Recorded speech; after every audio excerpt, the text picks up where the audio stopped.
నీతిమంతుల గుడారముల్లో రక్షణను గూర్చిన ఉత్సాహ సునాదాలు వినబడుతున్నాయి. నీ ఇంటిలో ఏ సునాదాలు వినబడుతున్నాయి? ఏ మాటలు వినబడుతున్నాయి? బహుశా కొంతమంది గృహాల్లో బూతు మాటలు వినబడుతున్నాయేమో, మరికొంతమంది గృహాల్లో బూతు పాటలు వినబడుతున్నాయేమో కదా. వ్యర్థమైన పాటలు కొంతమంది ఉదయం నుండి సాయంకాలం దాకా ఇంటిలో మోగిస్తూనే ఉంటారు. దేవుని సన్నిధి ఎందుకు ఉంటుంది ఆ ఇళ్లల్లో?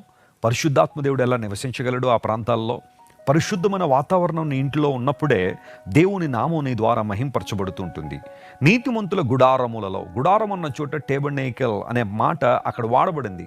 అనగా నీతిమంతుల గుడారములో రక్షణ యొక్క అనుభవాన్ని వారు ఎరిగి ఉంటారు.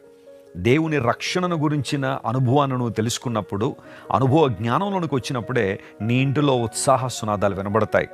అంతవరకు కూడా ఏదో నువ్వు లోక సంబంధంగా ఆనందంగా ఉన్నట్టు కనబడినా, అందరికన్నా ఏదో గొప్పగా సంతోషిస్తున్నట్టు నువ్వు కనబడినా, నీ హృదయంలో మాత్రం ఒక వెలితి, ఒక ఎంటీనెస్, ఒక వాయిడ్ అలాగే ఉంటుంది.